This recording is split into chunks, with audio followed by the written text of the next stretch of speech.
Let's be honest, there's no guidebook when it comes to relationships. So we end up having to stumble through life trying to figure things out for ourselves. What if there was a podcast that found the answers for you, that provided insight to build a successful relationship and ultimately find the companionship you've always hoped for? Welcome to the Girls Ask Guys show, where we answer the questions most people are afraid to ask when it comes to lessons in life and love. It's time to master this thing called life together with your hosts, John and Ashley. And welcome back, everybody. We are on part 2 on learning how to flirt. This is going to be a lot of fun. If you're first joining us and this is your first show, welcome to the Girls Ask Guys show. My name is Ashley, and John's over there being the co-host. Yep, I'm kind of sitting here. John's just sitting here waiting for me to shut up so we can teach you how to flirt. Now, if this is your first time listening, once again, I need you to kind of take a pause, go back to flirting part 1 so that we can get you in there. Let's kind of catch you up to speed with a little backpedaling. 5 different ways we flirt. Yeah, so if you missed the last show, you probably want to go back and listen to it because we cover the 5 different types of flirting and the outcomes that they can have. So you have traditional flirting. You have physical flirting, sincere flirting, playful flirting, and polite flirting. Now, if you know what type of flirter you are, it makes it a lot easier. And when you kind of start listening to it, you're like, oh, yeah, I also like this type. So you can start flipping back and forth between them as the situation dictates. Yep, and that's it. You know, the 5 types of flirting, we get into much more detail on our previous show. Today, we're going to focus way more on learning how to flirt and doing it perfectly and kind of executing it so that the other person is not uncomfortable and neither are you. And we're also going to be pointing out some stuff that you kind of want to pay attention to and stuff that if you're not very good at it, you actually want to start learning how to develop those skills so that you're much more effective at flirting and hopefully establishing something that can actually become a little bit more. Yeah. Flirting is not something that you are going to be amazing at the first time you try it, but once you perfect it, it's going to be the symphony. It's going to be very fun. It's going to be very flowy. Everything's going to ebb and flow together, and you're going to have a very good time talking to that person that you want to talk to. Yeah, it's kind of like learning how to dance seductively. Yeah, actually. One person moves and you move, and it becomes like this very flowing thing that can become even more. So instead of just kind of dancing by yourself, you kind of get this partner and then you're both in sync, and then now you're moving into doing the salsa and some of the forbidden dances. Right on. Cool. So John, what's the first thing we need to know when it comes to learning how to flirt? The very number one thing at the very top of the list is learning eye contact, because people screw this up so much. And there have actually been scientific studies in eye contact and the difference between romantic eye contact and non-romantic eye contact. Ooh. Even to the point where they studied what direction the eyes go to actually tell the other person, yes, I'm interested, or no, I'm not. That's how crazy people have gotten with studying romance and quote-unquote love. So a non-romantic eye contact lasts about 1.18 seconds before it is broken.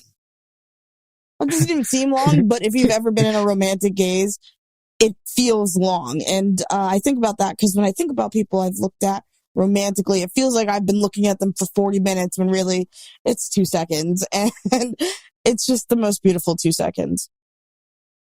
Try holding somebody's eye contact for 2 to 3 seconds before you break the eye contact. It seems like an eternity because roughly at about the 2-second mark or even the 1.5-second mark, you start giggling. And then it's it's very true. You will start laughing. You'll start smiling at least. You'll crack a smile. And it's very, very fun.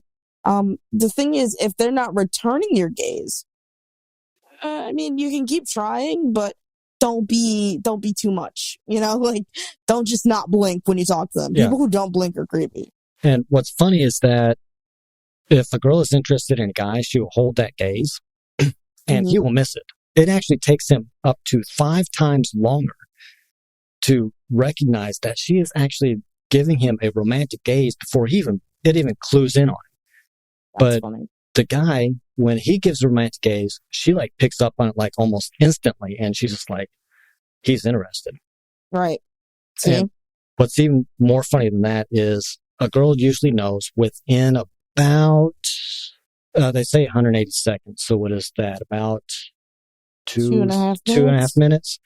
Yeah, she usually knows within about 2.5 minutes if she's actually interested in the guy or not.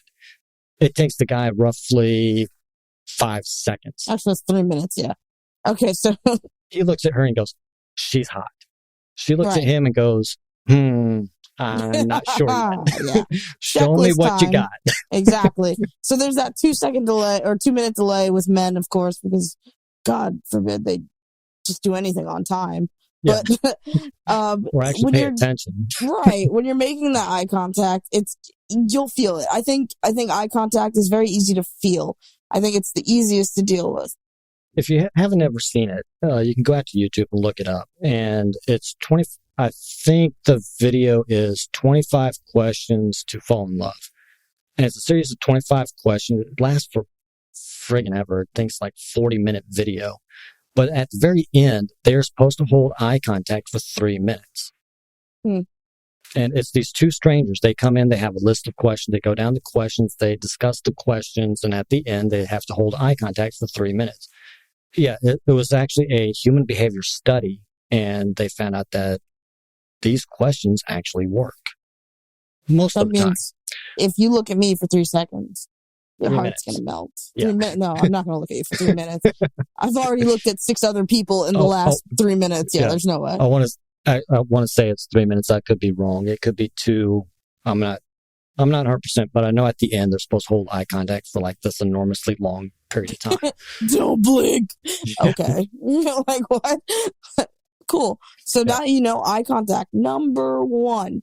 Make eye contact. If you don't make eye contact, sometimes it also comes across as timid. Also, I mentioned that there is a study that was done as to the direction that your eyes go. If a person looks up or down, now this is according to the study that they did. If a person looks up or down, in order to break the eye contact, usually it's down because it's more comfortable. It does show a bit of being timid, and there's an insecurity with it. But if they look left or right, so if it's the eye contact's broken sideways, it means that they're more engaged and they are actually interested in you. Yeah, they don't actually want to break the eye contact. They just want to look away for a second. And again, you have to take this in context. You can't say, oh, but they looked at me for more than 1.18 seconds and they look sideways and so they're interested. No, it doesn't work like that. Again, everything is in context, people. Right. Don't ask them to have a staring contest and then be like, you looked at me, I win. You know, it's that kind of thing. Don't try and manipulate the situation. Allow it to happen, and it will happen. But if you're trying to make sure that you put yourself in this position where you're being eye contacted for 1.8 seconds, it's going to be weird. Don't try and force it. It will happen naturally. And as you get better at it, you'll start noticing and being able to pick up on this stuff. And it's almost second nature. You just know this is the direction it's going in and you're not misinterpreting anything. I know. Cool. So the next thing we have is to be a little bit clever. And this is something I excel in when it comes to flirting. I am very clever. And so and I think if you date online, you have an upper hand with this one. And the reason I tell you that is because they have a profile summary about them. And those things are clues about the person. So it'll say things like loves Green Day. So you know what you do? You send them a Green Day meme. They may not be romantically interested, but you're going to get their attention. Yeah. Or thinking outside the box with some creative questions that inspire creative answers. Referring again to our last episode and all the way back to our superhero episode. What kind of superpower would you like? And simple. Yeah, it's very simple. And they're less like, that's weird. I've never really thought about it. Or if they have thought about it, they're trying to explain why they want it. Or you can say, well, I'm not sure if I could be trusted with that one. Mm-hmm. And it inspires a conversation around that. And these are questions that people just generally don't ask. Right. if you're interested in someone, you're going to have to get to know them anyway. So you might as well start thinking out of the box, even if it's, hey, I'm going to send you this GIF of a laughing dog because I know you love dogs. Or, let's say you guys work at the same office and Christmas is coming up and they like dogs and you get them a dog mouse pad or something. Be clever, be creative, stand out. The goal is to stand out without peacocking. So you're not trying to be overtly, I'm the biggest, baddest motherfucker in the building, but I'm the person who really knows you, who's going to give you something you care about, who's going to make sure that, even if I don't give you this $4,000 CD player, here's this $20, I don't know, tool that is your favorite and it has your name on it. And being clever also requires you to be observant of your surroundings and what is going on around you, being curious about the other person, while at the same time showing that you are confident without being cocky. You really do have to hone your skills of being able to read a social situation so that you're not coming off as, what the hell are you doing? Right. You're not trying to be the most noticed person in the room. You're trying to get noticed by somebody in the room. And there's a big difference. So instead of walking in and being like, I'm the shit, blah, blah, blah, look at me, say hello. You're polite. You got to do these things. And, believe it or not, most people are repulsed by arrogant people. So when you're that arrogant, it's gross, because what's the point of talking to someone who all they're going to talk about is themselves? Yeah. Yeah. You want to be able to know when to cut it off and back off and become a little bit more serious. And then when the situation allows, being able to go back and start being playful again. You know when to stop pushing forward on any one topic. One, you don't want to become off as obnoxious and annoying to everybody around you. But at the same time, you don't want to become the little playful monkey that is constantly jumping around, asking for doing quarters. Tricks. Exactly. Yeah. You just want to have a nice balance between I'm cool as shit and I'm all right. It's just a nice balance. You're cool as shit, but you don't need everyone else to know it too. Yeah. That is what we mean when we say be creative. And being able to think outside the box and doing something a little bit different than what everybody else is doing. That way you kind of stand out without overtly coming off as the annoying person that knows everything and's got everything under control. Right on. What's next? Next one is learning body language. Oh my gosh, we have touched on this so many times in the past couple of shows. You have to remember that the majority of what you say is done with your body, not your words. See, I agree, and I know body language is important. The thing about body language I would stress is do not get too wrapped up in body language. Do not think so much, because the minute you start thinking about body language, everything else you've learned is going out of the window. You are going to be so hyper-focused on, oh my God, they move back, they move forward. Sometimes it's just a natural movement, but there are some key indicators with people's bodies that you need to look for. Yeah. And a lot of what is out there is I've seen videos on this. I've seen memes on this. I've seen websites on this. The 7 body indicators that show that they're interested. And if they cross their arms, it means they're closed off. And if they're standing this way or hands on their hips, they're annoyed. And no, it's all bullshit. You have to look at everything and take everything again in context. Right. Because if you're hyper focused on just 1 or 2 things because that's what you know, you're going to misinterpret it. And guys misinterpret this stuff all the fucking time. It's very easy. Very easily. I will say this. It's very easy to mistake body language, especially if you're into somebody, because that little touch of the hand might mean something to you and nothing to them. They touch your leg, that means something to you and nothing to them. It is super easy to misinterpret body language. So when you feel like something is happening, acknowledge it, mentally say, wow, that's cool. And then move on, move past it. Don't harp. The worst thing you can do with body language, I'm telling you, is to think about it. Just keep moving. Notice, keep moving. Notice, keep moving. Maybe if you have to mirror a gesture, if someone turns away from you, you turn away, you turn towards them, but also make them feel secure with your body language. Don't be super uptight. Don't make them feel like they're talking to their mom or dad or their principal. Give a relaxed sense of self and help them to relax also. I've seen people get really wrapped up in body language. I got really wrapped up in body language to the point that I was even studying micro expressions. Actually, I got certified in micro expressions. That's ridiculous. Yeah. Well, I went ahead and got certified because of my job.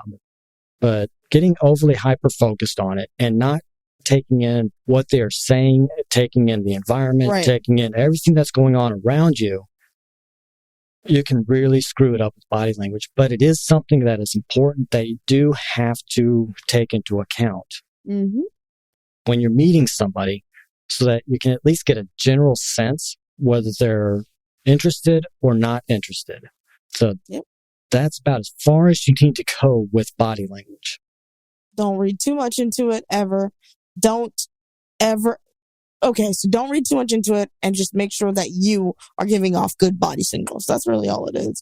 Yeah. Just be careful when you get into body language so you don't hyper focus on the way someone's moving. Yeah. Okay, so the next one kind of goes along with body language, and that is touch.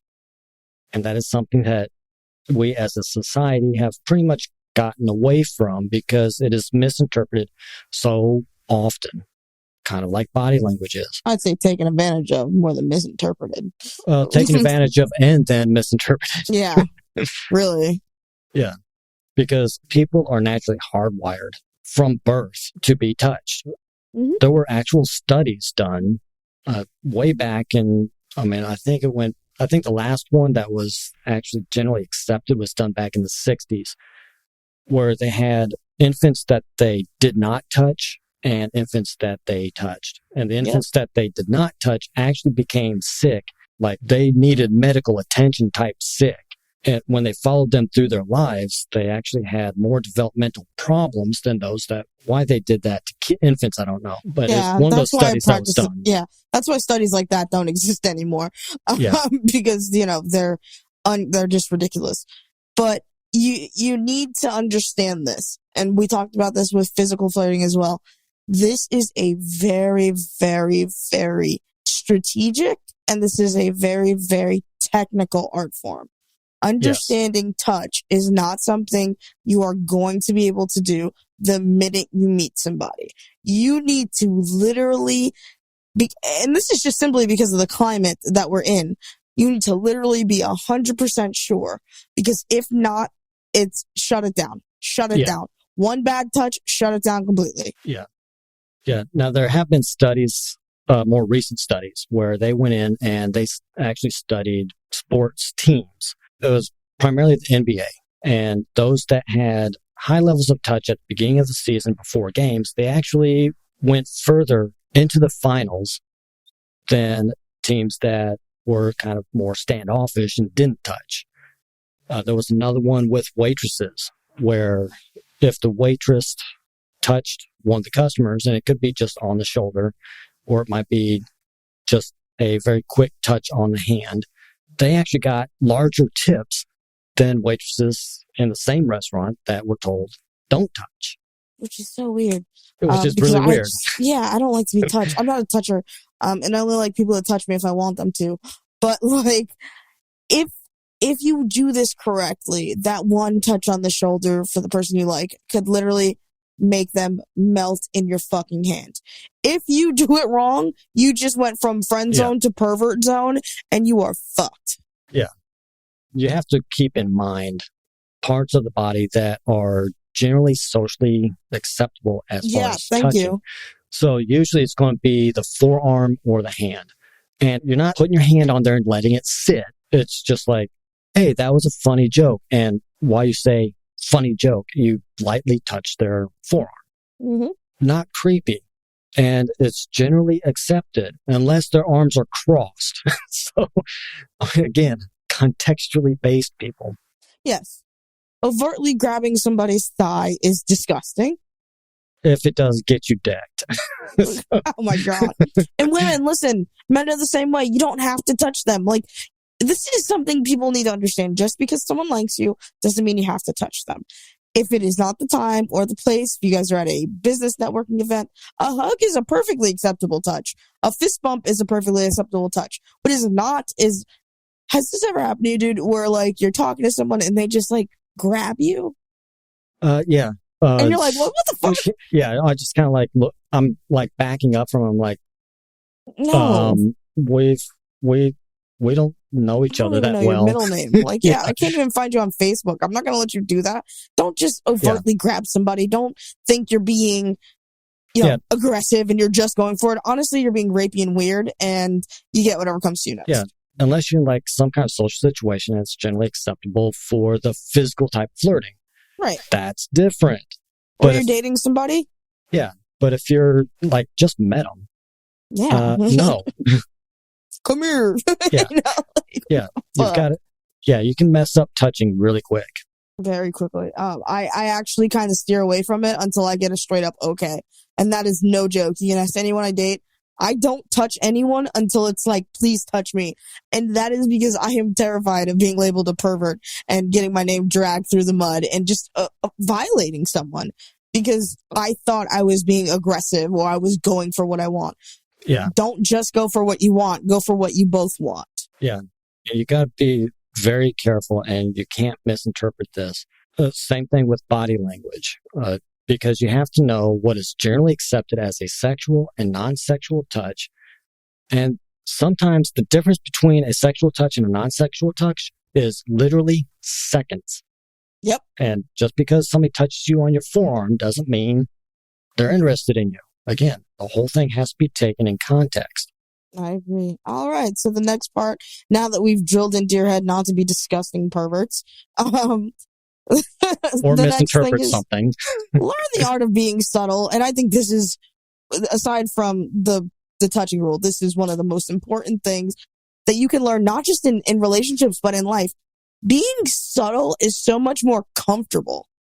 And it's not gross and it's not weird. You can still be sexual. You can be subtle. You can drop hints and be subtle without overtly saying, I want to take your body and throw it behind a dumpster and just do all these dirty things to it. You can just be subtle. And it really starts, if we're looking at the 5 types of flirting, it could be polite flirting. It can be sincere flirting. It can be traditional flirting. But knowing how to be subtle with it has huge payoffs because it doesn't come off as being creepy or weird, and it gives the other person time to kind of take it in, decide if that's the direction they want to go in, and be receptive to it. And if they decide not to be receptive to it, it's easy just to back out of it and just leave it alone. Mm-hmm. Very easy. And some of the best people out there with some of the best type of relationships, you look at when they are flirting and it's very subtle. They take their time with it. And it's almost adorable. Yeah.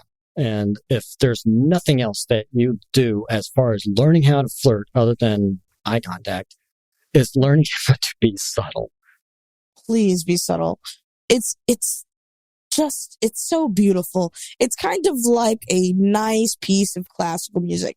That is what we're trying to get you to write here. We are not trying to get you to write some headache music that just bangs and bangs and bangs. We want you to write something nice, a symphony where everything comes together and then you have this big grand boom at the end and it's wonderful. And you look back and you're like, this was so fun. I want to do it again. We don't want you to just kind of bang it and leave. We want you to create something ongoing, something meaningful, something that's going to last, and something that you're going to love.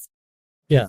It just gives the other person a chance to let them know where you're coming from, and you can actually let them make the first move because you've already said, hey, yes, I'm here. Yes, I'm interested. But then they can come in and they can actually start the dance first. Yep. You've taken them out to the dance floor, but you're letting them decide whether they want to grab your waist or take 2 steps back. Mm-hmm. So that's what we're trying to get across. And it's just a level of sophistication. It's not even that difficult. But once you start practicing, you'll learn it. And once you learn it, you're going to be like, holy shit. Like you're going to be so dumbfounded by the fact that you haven't been doing this your whole life, because all it takes is a simple gesture, a simple, meaningful, move and sway of the hand or touch of the hand. And you're going to just realize how ridiculous you've been acting for the last couple years. Yeah. Okay. So now that we've gotten you this far, let's actually take you into the steps of learning to flirt effectively. Uh-oh. Yeah. This is where the rubber's going to meet the road. Okay. That's funny. Actually, I should have come up with another one. Right. Anyway. Okay, as long as you heard that, too. It's like, Yeah, okay. Okay, so if you didn't listen to the first show on the 5 types of flirting, you need to listen to that one because it's going to set the foundation for this. Or at least go out to our website and read what we posted on there about it. Just read it. Okay, so you need to know why you actually want to flirt with somebody and how you want to flirt with them. So you have your intention. So if you actually went through our micro course, you've got your intention, the type of person you're looking for. Setting that intention, man. I'm telling you. Yeah. You know what type of relationship you want. You know the type of person you're looking for. You know yourself. You've identified what type of flirter you are. So now know why you actually want to start flirting with them. Right. This is the easiest question, though. And you're just going to let whatever happen. Okay, so if it goes south, back out of it. Okay, so here are some reasons why a person would want to flirt with somebody else. Either you're being rational, so you're looking for some kind of intimacy. Yeah, awesome. You're actually stepping in. You want some kind of intimacy. You want some kind of relationship. Most women, this is where they're going to be. They are interested in a person because they want a relationship. Okay? Imagine that. Yeah. Or you're actually kind of like me. You're kind of exploring. You're kind of seeing what is out there and what the possibilities are until you find the person that you're actually looking for. So you're testing the waters. Okay. Yeah, kind of testing the waters. Makes sense. And then you got the person who's just doing it for fun. Okay, these are your playful flirters. They're out at the club. They're just out to have some fun. Now, they probably have someone at home waiting. They're just fucking with you. Yeah. Then you have one who's out to actually achieve some kind of goal. So, hey, Christmas is coming up. I don't want to go home without saying I have a boyfriend or girlfriend again to my parents. So I need to get somebody like right now. And nothing wrong with knowing what you want. Yeah. And then you got the last one, which is I'm just looking for some sex. Yeah, you're going to waste the whole art of flirting on trying to get laid. What a waste of time. Yeah. And, flirting's so beautiful. You might as well just say it over, just go up to everyone and be like, hey, you want to sleep with me? Hey, you want to sleep with me? I knew a guy who actually did that, and surprisingly, it probably works. He worked. He just one side of his face was heavily bruised. Right. But now I didn't set this up just in any kind of order. I actually set this up in a very specific order because women are at the top, and rational. They're looking for a relationship. Guys, we're down at the bottom. We're just looking to get laid. And that's the majority of the time. Now, you do have your outliers where that's going to flip, but most of the time, the two differences are at the opposite extremes. Very much so. Yeah. And I didn't make this up. This was actually discovered by Dr. Sean Horan, who went out and he did this huge study and found that men and women are traditionally at the opposite ends. Oh, snap. So if you want to go read that study, you can go ahead and read all, I think, 120 pages. But look up Dr. Sean Horan and you'll be able to read the study for yourself. Right. Oh, sorry. I thought you were going to say something. No, my bad. So here's the thing, ladies, and I'm just talking to you specifically because, like John said, most of us are usually looking for a relationship and most men usually aren't. you need to go into the conversation, the flirtation conversation, aware of that. You need to be aware that there's a good chance this man isn't really looking for something. If you ask him what are you looking for, he's going to say something casual, and you have to be prepared to respond back appropriately, not be weird, and don't get your feelings hurt when it happens. Just be prepared. I think, and with men, you also need to be prepared in the same way. If she says, I'm looking for a husband and 18 kids, maybe you're like, down the line, I can see myself getting married. So you want to kind of flirt accordingly. Yeah. And you need to know really what your flirting style is. Because if you're out for just sex, well, guess what? A traditional flirting style really isn't going to work. Especially if you want like that night. It's really not going to work. I mean, you need to go more physical. Now, if you're looking for more of the relationship, it's either going to be the traditional or the polite. It's going to be one of those two. Now, if you're just kind of exploring, well, you can do the sincere and then into playful and then kind of go back into traditional, and you can kind of flip back and forth. That's why typically the types of flirting that I use, because I'm more exploring. Right. So each one of these has a specific type of outcome, and depending on your flirting style, is going to achieve that outcome. Okay. Everything. Sorry. I was going to say step 2. Okay, go for it. Okay. Now, step 2, very simple. Smile, eye contact. What? You mean smile and eye contact? That's wild. Yeah. And casually smile. Don't force a smile. There's nothing creepier in the world than someone forcing a smile. Be casual about this. Remember, you're having fun. You're not, don't put so much pressure on yourself to where you're like, step 2, smile, eye contact, smile, eye contact. And then you just start blinking and smiling because it's just gonna be weird. Yeah. You can't do a fake smile. There's a difference between a fake smile and a real smile. If you want to go look up the studies, it's on YouTube. Go look up the studies. You don't have to go to like a medical journal, like I mentioned earlier. But you can look this up, and there's a difference between a fake smile and a genuine smile. But if you're doing the first approach, duh. I mean, you want to come off as creepy and weird and start flirting, and you're not looking at them and you're not smiling. It's going to be kind of weird. I know. You just don't want to do that. I mean, just smile, eye contact. It's that simple. Let's just leave it there before we start talking about too much and you start thinking too much.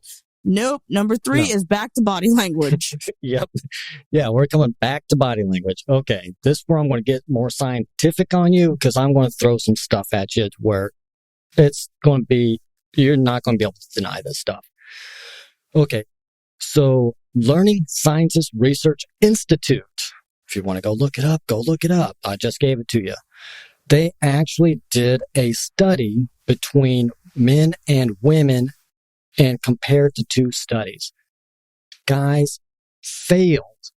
I'm like literally failed. These groups were asked to go watch a silent movie with all words removed. So think back 1900s, 1920s. They were asked to watch a movie, and then they were asked, women, what was taking place in this scene? They got it right 87% of the time. Guys, yeah, you got it right 42% of the time. Surprise, surprise. Now, the only difference was there was a small outlier of guys who pretty much got close to what the women got.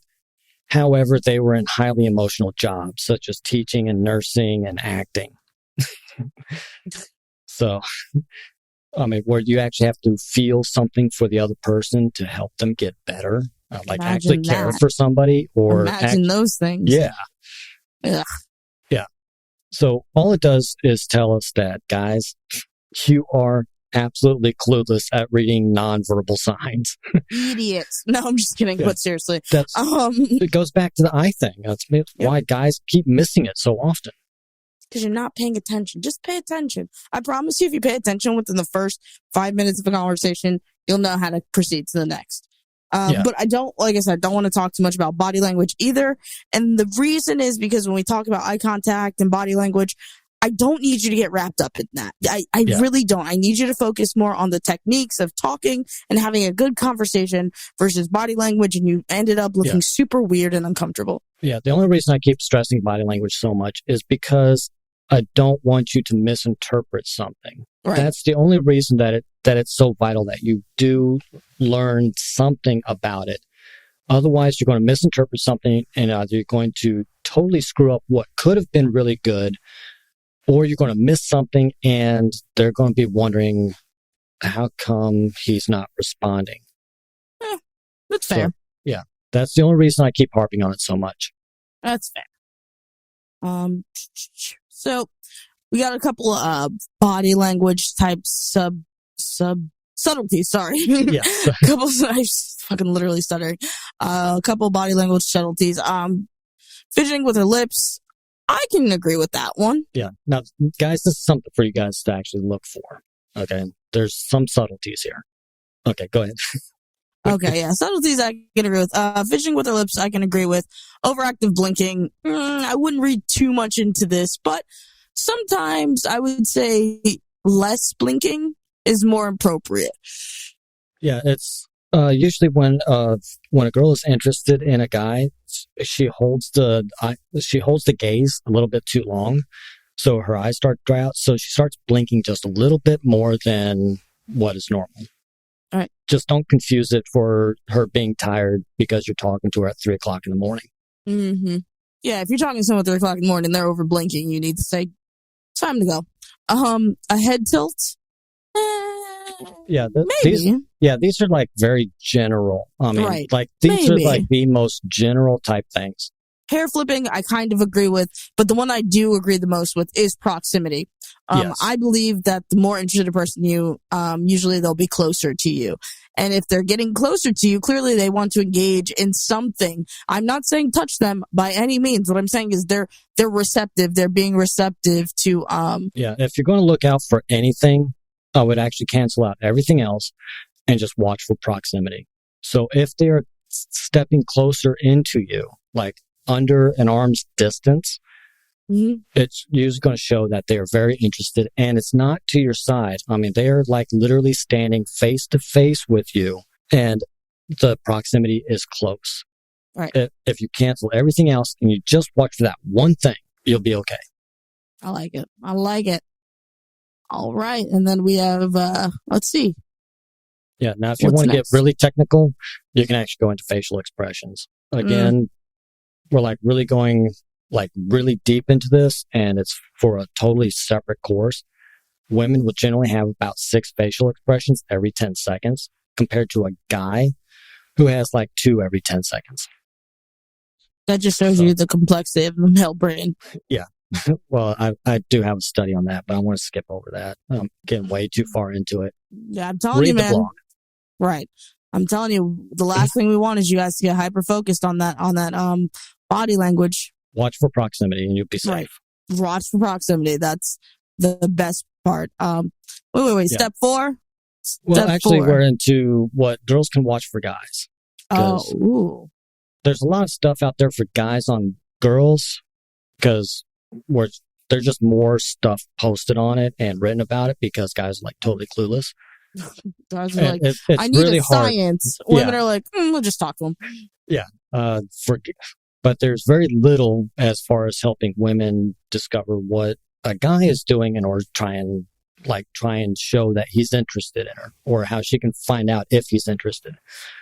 One of the things guys tend to do is they will subtly flex their muscles, and it's just kind of like they're trying to show how big they are. Now, this is kind of funny because when guys are flirting, they'll cross their arms. It's not because they're like disinterested or they're trying to close themselves off. They're crossing their arms. They're just like slowly flexing their biceps a little bit. It's kind of funny. It's very weird. Yeah. But look at guys at the end of a night. They've done nothing all night at a bar or a club, except maybe dance a little bit and drink a whole lot and talk to a lot of women and get shot down. But they leave the club and they are physically exhausted. because they're flexing their pecs, they're flexing their back, they're flexing their arms, and they're doing this and they're not even thinking about it. They're just doing it. It's funny to watch. Pretty hilarious. Another thing is that they will start to fidget a lot. They start tucking in their shirts. They start straightening up their hair. I mean, they make fun of it on shows all the time in movies. He's going to slick back his hair and kind of tuck his shirt in before he goes up and talks to her, and there was nothing wrong. Yeah. Oh my God. Guys are the most self-conscious, dude. Yeah. I mean, all they're trying to do is just look presentable. So if a guy's doing this right before he walks up, you know he's interested. While he's talking to you, he's going to be touching his face, straightening his eyebrows, kind of wiping his chin a little bit. Guys are so all that extra shit. Yeah, all this extra stuff. And these are very overt signs. This is nothing really getting into the technical details.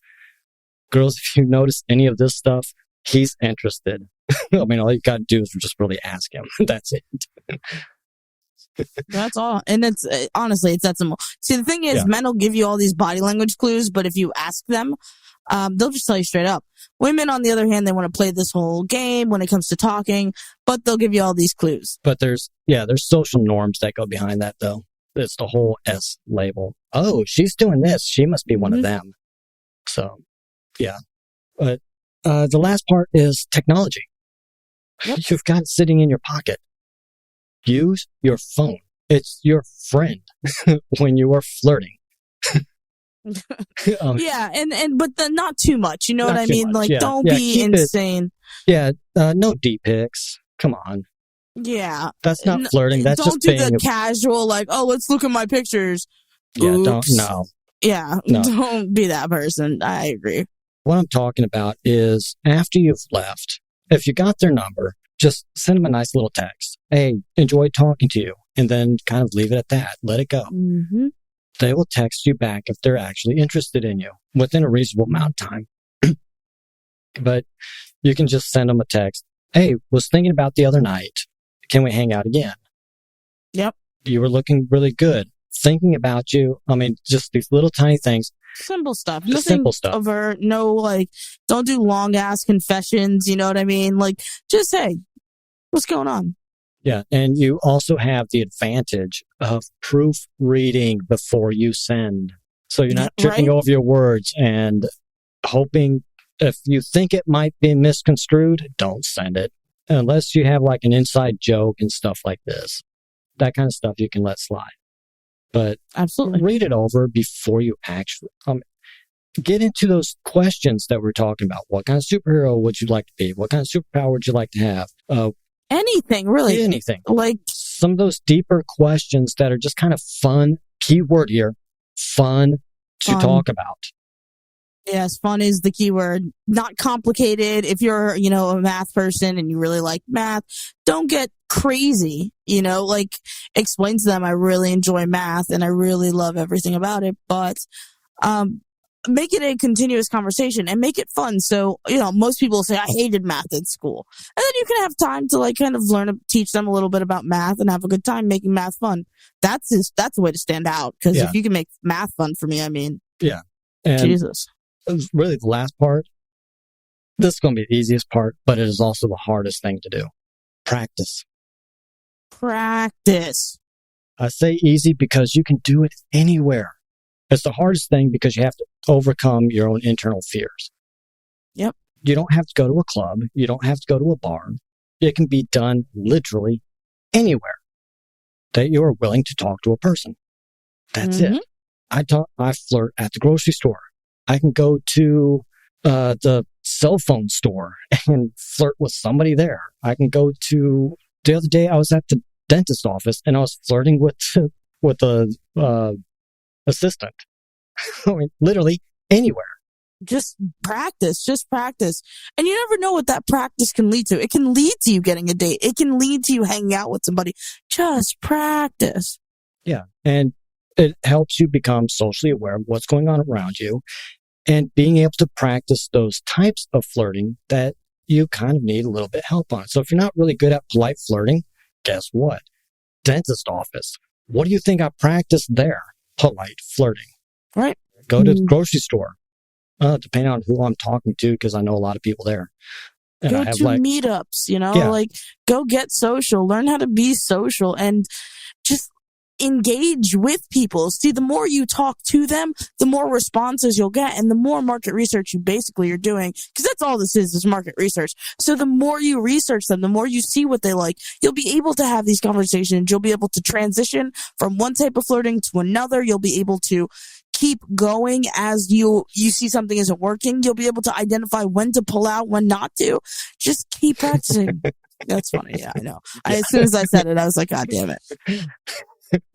Yeah, but the more you do it, the easier it becomes, and the more adept you are at being able to switch from one type to the next type and back over. And before you know it, everything just kind of clicks together and it becomes almost effortless. Right. Okay. So now you know how to flirt, or at least you know some of the steps that you need to take and what you need to study on in order to become effective at flirting. And some steps that you can take so that you know what to look for, how to do it, the little subtleties that you can kind of look out for. Again, don't get overly wrapped up in those. Just keep it simple. As you start getting used to the simple stuff, then you can add more stuff to it. See how simple that is? Yeah. Okay. So with that, we wish you the best and go out there and practice. Absolutely. Happy flirting, everybody. And by the way, join and let us know. Write in. Let us know how you're feeling about the flirting. What you're thinking, when you start to flirt with people, just let us know. Document your journey. Share it with us. We're very interested in hearing it. Cannot wait to hear about your flirting. Yeah. Okay. Well, we'll talk to you on the next one. That's all for this episode of the Girls Ask Guys show, where all of us learn to master this thing called life together. For more answers to your questions on life and love, be sure to subscribe to the show so you don't miss a single episode. And head to girlsaskguyshow.com to submit your questions for a future episode or apply to be a guest on the show. Good luck out there, and we'll catch you next time, right here on the Girls Ask Guys show.